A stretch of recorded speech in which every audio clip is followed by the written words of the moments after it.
Well, Edward Snowden's bountiful NSA leaks are far from over, at least according to Glenn Greenwald. Greenwald is the former Guardian journalist responsible for breaking the NSA surveillance story, and he says there are indeed more damning documents to be released. Only this time it'll be about our neighbor to the north, Canada. Recently, Greenwald spoke to the Canadian Broadcasting Corporation's radio station. Take a listen to what he said. The documents are quite complex. There are a lot of them. There is enormous amounts of reporting to do. In Canada, one of the most active surveillance agency countries in the world because of how closely they work with the NSA.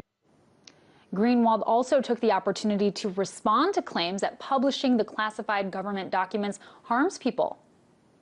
I think not publishing the leaks puts people in danger because when you have a system of government in which people can exercise great power in the dark, that's what is dangerous. I was joined earlier by Steve Anderson, Executive Director of Open Media, to talk about just how that power in Canada is being exercised and what we can expect out of these leaks. I first asked him to tell us about how the Canadian and American security agencies share that information with one another. Yeah, well, Canada and the U.S. are part of what's called the Five Eyes network, and it's a very secretive. But what we do know is that several countries, the spy agencies of several countries, including Australia, the UK, New Zealand, Canada, and the U.S., they all share data and information with each other. And we know that, for example, Australia has been used by the NSA to do certain spying on certain individuals. And we know that there's a lot of other cooperation there between Canada and the U.S. and the other countries. Absolutely. And of course, the information that's collected is then shared with other agencies like the CIA.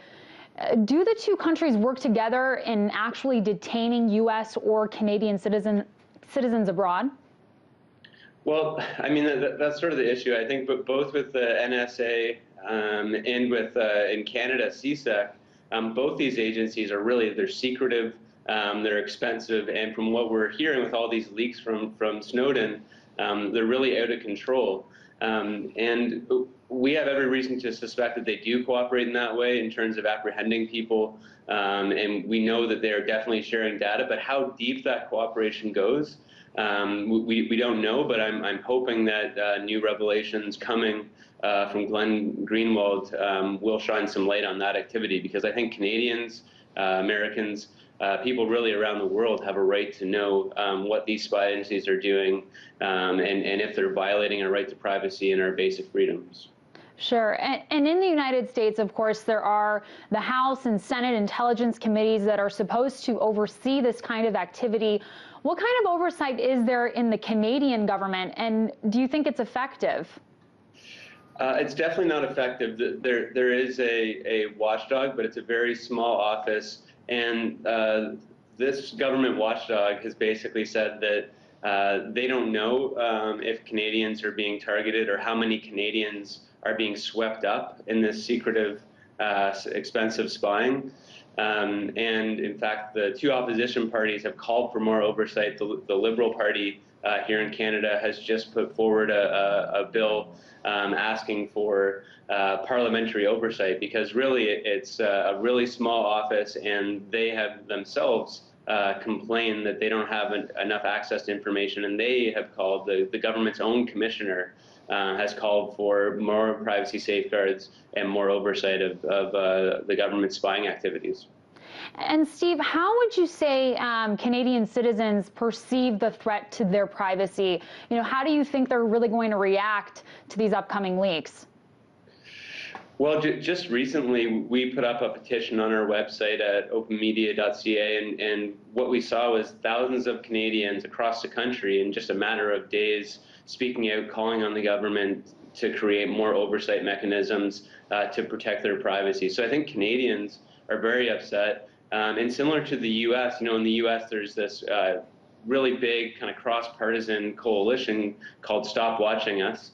And in Canada, we have a similar coalition of groups from the right, the left, you know, labor groups, right-leaning groups, you know, LGBT groups, speaking out on this issue and joining with Canadians. So I think that as more revelations come out more and more Canadians will be demanding answers. And, I hope that Rob Nicholson, who's the minister responsible for this, and Stephen Harper really come clean with Canadians and let us know how many Canadians are being swept up in this dragnet surveillance, what information is being stored in giant databases, and how secure is that information.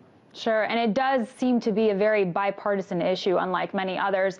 But you mentioned this, vast pools of data are held by the Five Eyes, which, just so people know, is the US, Canada, UK, Australia, and New Zealand. Do Canadians feel in some way that their relationship to these other countries is beneficial to them and their security? I think that from what I'm hearing, Canadians are really worried that we're being, our spy agency, CSEC, is being used by the NSA to collect information and share information with U.S. officials. So, I think that the issue is we don't know how these organizations are operating. We don't know how much of our information is being shared across borders in different databases. And I think Canadians are mostly just concerned and want answers on that. Sure. And lastly, Steve, I wanted to go back to something Glenn Greenwald talked about in his CBC interview in response to the claim that these revelations would expose state secrets to those involved with terrorism, and therefore it would do more harm to national security than good. Take a listen to this. Terrorists have long ago known that the U.S. and U.K. governments do everything possible to monitor their communications. That's why Osama bin Laden used human couriers. We didn't tell the terrorists anything they didn't already know. What we've told people that they didn't already know are ordinary citizens around the world, that this spying system is directed not at the terrorists but at them. So what do you make of the argument that the leak of this information could actually aid terrorists? Like, do you agree with Greenwald and what he said on that?